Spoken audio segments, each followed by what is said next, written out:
గురుర్బ్రహ్మా గురుర్విష్ణుః గురుదేవో మహేశ్వరः గురు సాక్షాత్ పరబ్రహ్మ తస్మై శ్రీ గురవే నమః. 2025వ సంవత్సరం ఏప్రిల్ నెల 2వ రాశి వృషభ రాశి ఫలితాలు చెప్పుకుందాం. ఈ వృషభ రాశి ఫలితాలు ఎట్లా ఉన్నాయి? ఈ వృషభ రాశికి ఏకాదశంలో రవి, బుధుడు, శుక్రుడు, శని, రాహు ఉన్నారు. 5 గ్రహాలు ఏకాదశంలో ఉండటం చాలా విశేషం. బుధాదిత్య యోగం, వ్యాపారం చాలా బాగా సాగుతుంది. మోటార్ ఫీల్డ్ వాళ్ళకి కూడా బాగా ఆదాయం బాగుంటుంది. ఇనుముకి సంబంధించినటువంటి పనులు చేసే వాళ్ళందరికీ కూడా చాలా ఉపయోగపడుతుంది. తర్వాత వీళ్ళు ఎవరికైనా డబ్బులు ఇచ్చి రాకపోతే ఇక రావు అని వదిలేసుకున్నటువంటి డబ్బులు కూడా మళ్ళీ తిరిగి వస్తాయి.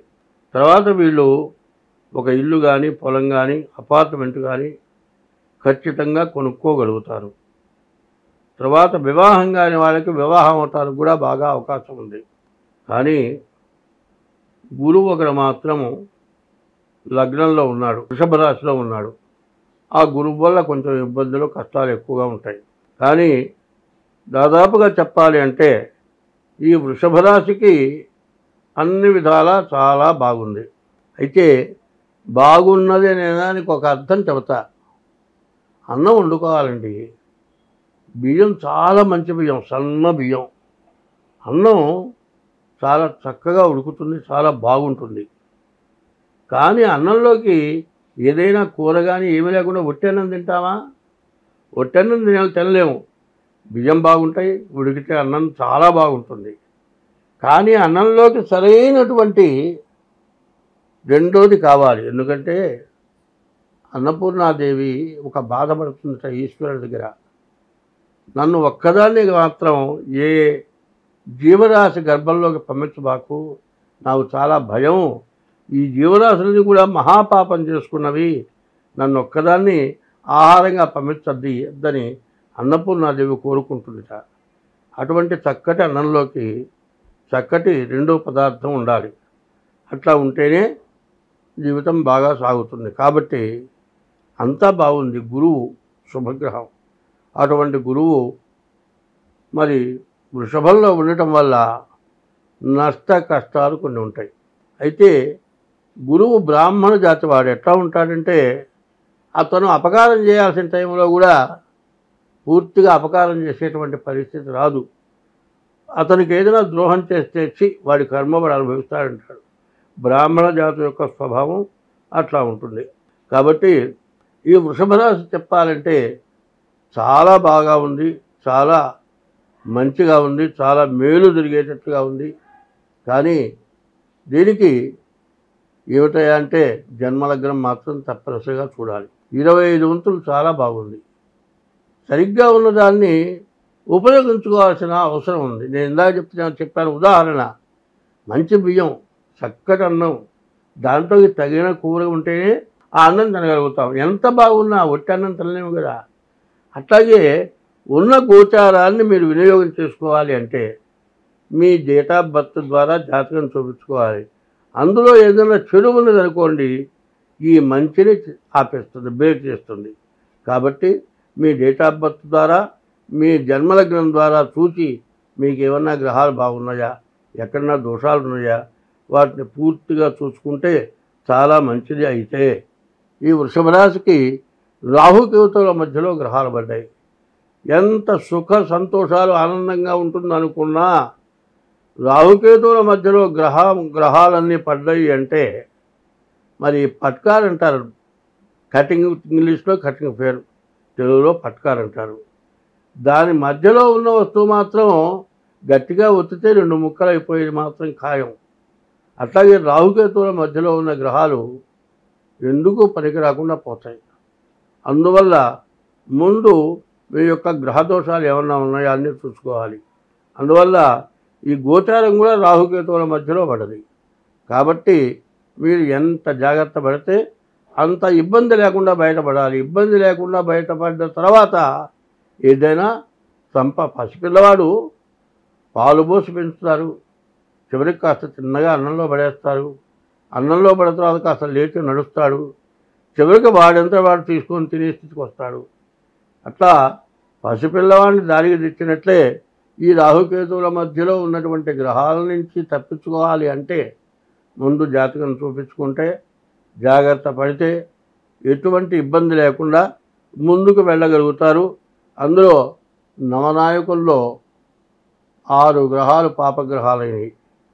అందువల్ల 6 పాపగ్రహ స్థానాలు వచ్చినాయి. 6 కూడా 4 రవికి 4 స్థానాలు వచ్చినాయి. కాబట్టి అంతా కూడా ఎట్లా ఉందంటే దేశంలో కానీ, రాష్ట్రంలో కానీ, ప్రపంచంలో కానీ, కనీసం ఇళ్లల్లో కానీ అంతర్యుద్ధం ఒకళ్ళకి పడదు. వీళ్ళ మాట వాళ్ళు వినరు, వాళ్ళ మాట వీళ్ళు వినరు. ఎవరి పని సాగదు. ఇబ్బందులు పడేటువంటి పరిస్థితి 2025లో ఉన్నది. కాబట్టి ప్రతి వాళ్ళు కూడా చాలా జాగ్రత్త పడటం మంచిది. కలియుగంలో భగవంతుడి యొక్క నామస్మరణ చేయాలి అంటే నీ నుంచి ఎటువంటి పాపం చేయకూడదు. ఎటువంటి పాపం లేకుండా ఉండి భగవంతుడిని స్మరిస్తే మోక్షం. మళ్ళీ జన్మ లేదు. జన్మ లేకుండా ఉండాలా? 84 లక్షల జన్మలు మనం ఎత్తాము.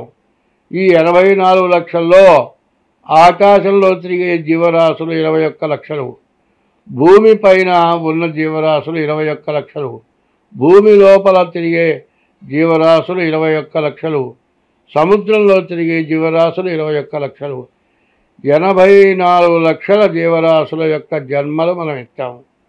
చివరి జన్మ మానవ జన్మ, దుర్లభమైనటువంటి జన్మ. ఈ జన్మ మళ్ళీ రాదు. ఈ వచ్చిన జన్మని సార్థకం చేసుకోవాలి అంటే ఎటువంటి పాపం కూడా చేయకూడదు. ఎటువంటి పాపం చేసినా ఆ పాపం తెలుసుకొని ఇది తప్పు, ఇది పాపం చేస్తున్నాము అని తెలుసుకొనే చేస్తాడు పాపం. తెలుసుకున్న తర్వాత మరి పురాణాలు చెబుతూ ఉన్నాయి. దీనివల్ల నీవు నశించిపోతావని చెబుతూ ఉన్నటువంటి మాటలు తెలుసుకొని పాపాన్ని పోగొట్టుకొని పుణ్యమైన కార్యాలు చేస్తూ భగవంతుడిని స్మరిస్తూ భగవన్నామం చేస్తూ అందరితో కలిసి మెలిసి ఉంటూ తను తింటూ ఒకరికి పెట్టాలి. పెట్టడంలో అర్థం ఏమిటయా అంటే ఇంట్లో 4 ఉన్నారండి. 4కి తగినంత వంట చేసుకున్నాం. ఇంకొక మనిషి వచ్చాడు. ఆ మనిషికి కడుపు నిండా పెట్టి మిగిలిన 4 పంచుకు తింటే అంతకంటే చాగలేదు.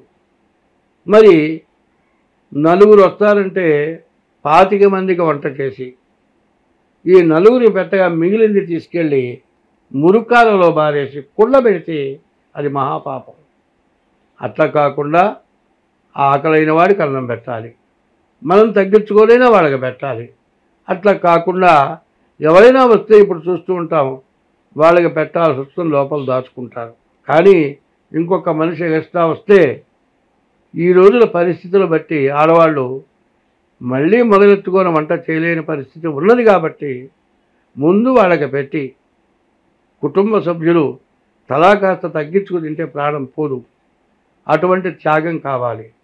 ఆ త్యాగం ఎట్లా ఉండాలి అంటే అవసరానికి తగినటువంటి త్యాగం చేయాలి. ప్రమాద పరిస్థితుల్లో మరణించేటప్పుడు తలా ఒక చెయ్యి వేసి సెకండ్ల మీద మందు వాడితే బతికేటువంటి సమయంలో ప్రాణ రక్షణ చేయటం. దాహమై చచ్చిపోయేటప్పుడు మంచినీళ్ళు రావాలి.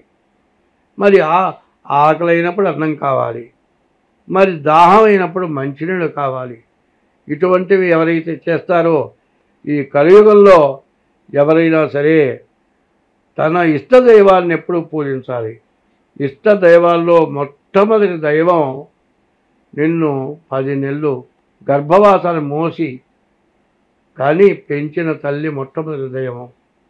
2 తల్లి పెంచడానికి తగిన అవకాశం ఇచ్చిన తండ్రి 2వ దైవం. తర్వాత విద్య చెప్పిన దైవం 3వ దైవం. అసలైన దైవం ఎప్పుడు ప్రార్థించే దైవం 4వ దైవం. తల్లి, తండ్రి, గురువు, దైవం. వీళ్ళని ఎప్పుడు కూడా మర్చిపోకుండా ఉండాలి. కాబట్టి ఈ రోజులు అందరూ తప్పించుకొని ధర్మగుణం కలిగి ఉండాలి. ధర్మో రక్షతి రక్షితః. మరి ధర్మాన్ని నువ్వు రక్షిస్తే నిన్ను ధర్మం రక్షిస్తుంది.